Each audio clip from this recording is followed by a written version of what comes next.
नमस्कार बच्चों, मैं doctor Jitendra Kumar Maruthiya, associate professor इतिहास विभाग, सम्राट पृथ्वीराज चौहान राजकीय महाविद्यालय अजमेर। बच्चों, तृतीय वर्ष कला आधुनिक भारत का इतिहास और पिछले अध्याय में हम अध्ययन कर रहे थे बक्सर का युद्ध।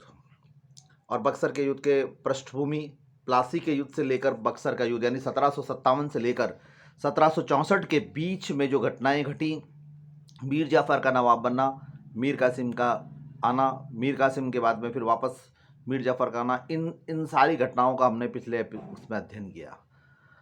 अक्टूबर 1764 में बक्सर का युद्ध लड़ा गया। 3 सम्मिलित शक्तियों के साथ बक्सर का युद्ध हुआ। अवध के शुजाउद्दौला,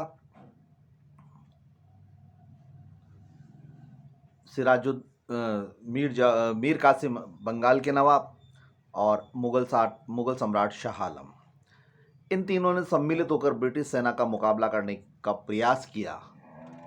अंततः इनको हार का सामना करना पड़ा।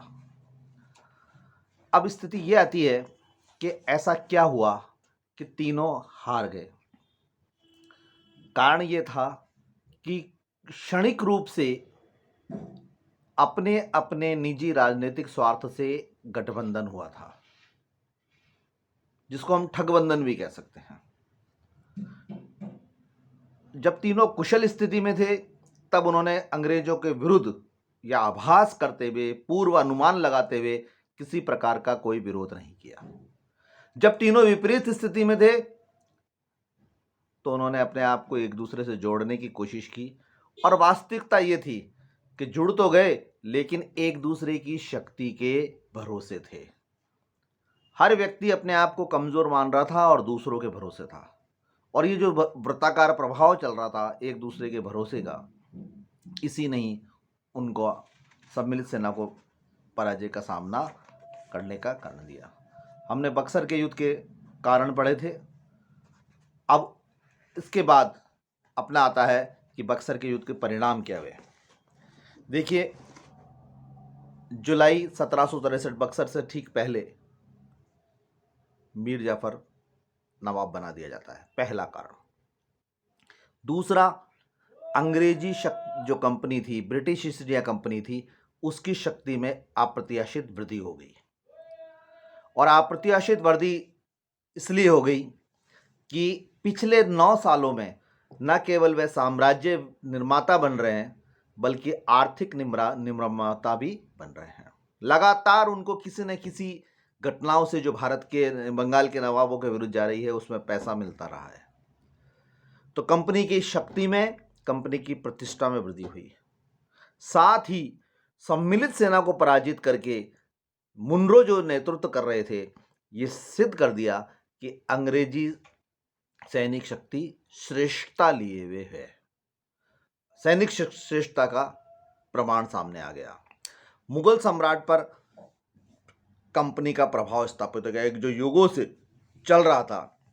बीच में हम देखते हैं मुगल सम्राट पेशवाओं के कब्जे में आने लग गए। अब ब्रिटिश कंपनी के साथ आने लगे, तो कंपनी ने मुगल सम्राटों पर अपना प्रभुत्व स्थापित कर दिया। प्लासी का जो अधूरा कार्य था, ब्रिटिश दृष्टिकोण से बता रहे हूं मैं, वह पूर्ण हो गया। इसलिए बक्सर के युद्ध में जब कभी भी प्रश्न आता है या कोई बात चलती है तो ये कहा जाता है कि बक्सर के युद्ध ने प्लासी के अधूरे कार्य को पूरा कर दिया। अब किस प्रकार कर दिया? प्लासी ने अंग्रेजों को व्यापारिक शक्ति बनाया था। बक्सर के युद्ध ने अंग्रेजों को व्यापारिक शक्ति से राजनीतिक शक्ति बना दिया। 3 उत्तर भारत की मजबूत रियासतें, मुगल, अवध और बंगाल, तीनों को एक ही समय में पराजित करके ब्रिटिश सैनिक श्रेष्ठता तो सिद्ध हुई, लेकिन भारतीयों के लिए एक विडंबना की बात रही कि अब उत्तर भारत में ब्रिटिश कंपनी को या ब्रिटिश सेना को चुनौती देने वाला, ब्रिटिश ईस्ट इंडिया कंपनी को चुनौती देने वाला कोई भी शक्ति नहीं रही। संपूर्ण चुनौती समाप्त हो गई। स्वायत्तता और स्वतंत्रता का ब्रिटिश कंपनी का युग प्रारंभ हो गया। साथ ही यूरोप में सप्तवर्षीय युद्ध जो चल रहा था फ्रांस और इंग्लैंड के बीच में, उसका परिणाम उल्टा हुआ और ब्रिटिश विजय हुई, फ्रांस दबाव में आ गया। न केवल भारत में आया, यहाँ जहाँ उनके उपनिवेश, जहाँ उनकी कंपनियाँ थी, यूरोप में भी ब्रिटिश कंपनियों का प्रभाव।